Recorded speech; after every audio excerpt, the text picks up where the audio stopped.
সে যদি আশ্রিত প্রশ্রয় দিয়ে যদি অন্যায় অত্যাচার করে এবং চাঁদাবাজি করার চেষ্টা করে সে যদি ব্যাংক করে থাকতে পারবে না, তাই না কথা বলে দিলাম। চাঁদাবাজ চাঁদাবাজি চলবে না।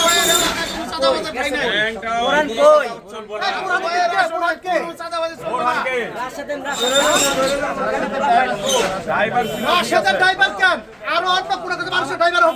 প্রথম জিজ্ঞেস করছি কি হয়েছে, বলছে আমার মারছে। আমি জিজ্ঞেস কে মারছে, ভাইবোনে আমি ডাক দিলাম আসেন কেন মারছে এটা কোয়া দে। ওরা 4-5 জন যারা আছে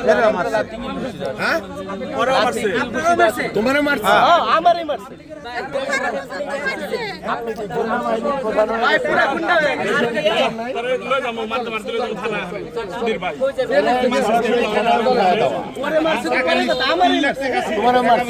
কতজন ছিল এরা? 7-8 জন। বাকি কারা?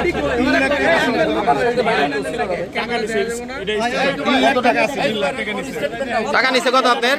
3 লাখ টাকা ছিল ক্যাশে দোকান থেকে। এর মধ্যে 3 লাখ টাকা ছিল, এটা নিয়ে গেছে। ছিল হয়ও নিয়ে গেছে। আর কি মালামাল নিছে? আবার কইছে দেন কিছু কইলে মারি ফেলাই যে মুক্ত নদীতে ফাটাই যারা আছে দেন নদীতে ফাটাই নাম জানেন। আর বাকি যারা আছে, বাকি কেউ আছে নাম জানেন? নাম কোন নাম কোন? নাম বাইরে সবাই চেরা ছিল। আচ্ছা আমরা শুনেন, আমরা ওনার শরীরে আমরা হাত দিব না। আমরা জমা হয় নাই এখানে উনি আছে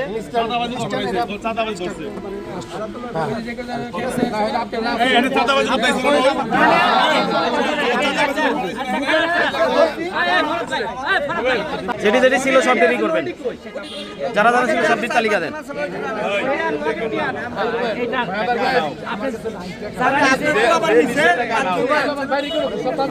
এই যারা যারা ছিল তাদেরকে আনান, এই সবাই আনান, আপনার গ্রুপে সবাই আনান। আমার সব দোকানদার ছিল, দোকানদাররা নাই, বাইরের কাজে থেকে ছিল। আর দলের নাম কেন ভাঙে? ও তো জানে কে কে ছিল। বাবু সাহেবের একমাত্র হুকুম যে যদি কেউ চাঁদাবাজি করে তাহলে তারে গণে জেলাই দিয়ে আরো গাড়ি আছে, আরো গাড়ি দেখতে পেয়েছি, বয়া থাকতে পেয়েছি। টাকা নিছে কেন? করছি ভিডিও নিচ্ছি। এখন নাই তো তুমি কার কাছে দিছো? আপনি কি পুরো হ্যাঁ আপনি আপনি মারলেন কেন? মারছেন কেডা কোন?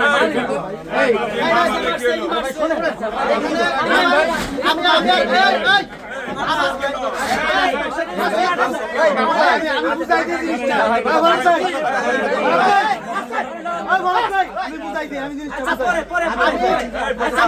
আমি বুঝাই দিবে। আমি একটা কথা কইতেছি, আমি কোরআনের দায়িত্ব আমার কাছে।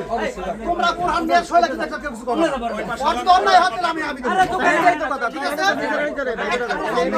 এই যে দেশের মধ্যে কোন অন্যায় অত্যাচার হওয়ার জন্য দেব না। বিশেষ করে ব্যাংকাউন্টের প্রত্যেকটা মানুষ শান্তিপ্রিয় মানুষ। এই মানুষদের হচ্ছে নিরাপত্তা দেওয়ার দায়িত্ব ডাক্তার মোহাম্মদ সালাউদ্দিন বাবু নিছে। সম্পত্তির মধ্যে কারো যদি অন্যরকম কোনো নজর থাকে সেই নজর কিন্তু ঠিক রাখুন না।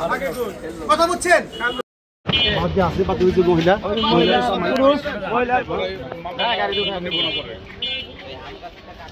এই জায়গায় এই যে অবৈধভাবে দোকান দখলদারিত্ব এবং চাঁদাবাজি সহ এই যে আসামিকে পুলিশে হ্যান্ডওভার করা হয়েছে,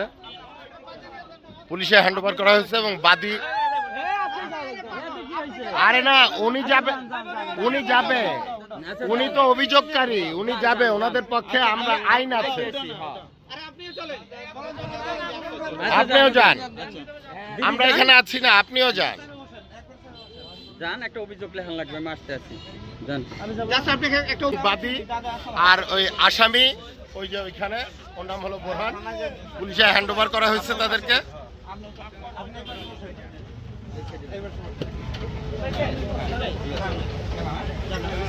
এই যে পুলিশে হ্যান্ডওভার করে দেওয়া হয়েছে। ইউনুস ভাই নিয়ে যাচ্ছে তার হেফাজতে, পুলিশ হেফাজতে তাকে দিয়ে দেওয়া হয়েছে। এবং এটা আমাদের করছে, থানায় ইনফর্ম করছে। আমার নাম হলো মোহাম্মদ রফিকুল ইসলাম ভাই। আচ্ছা হ্যাঁ, এখানে ওনার মার্কেটে ওনার দোকান হয়। আপনি কি দেখছেন রফিক ভাই? আমরা সবাই মারা যাবো, আপনি সত্য কথা। আমি মনে করছি তো গাড়ি দিয়ে অ্যাক্সিডেন্ট করছে। আচ্ছা, মানে এই জায়গায় এসে দেখি যে ওই ওয়াইফ দোকানদারের ওয়াইফ মানে জ্বরে যেটা কান্নাকাটি লাগেছে, দাঁত দিয়ে রক্ত পড়তেছে, মুখ দিয়ে রক্ত পড়তেছে, এইটুকুই দেখছে। এইটুকুই দেখছে। আর ওরা যে এই যে আপনি যে একটু আগে যেই কথাটা বললেন এইখানে যে ওরা 20-25 জন লোক নিয়ে আসছিল 25 জন লোক ছিল ওর সাথে, ওর সাথে। ওর সাথে 20 থেকে 25 জন লোক ছিল, ওর সাথে করে নিয়ে আসছে। বুঝতে পারছেন সব?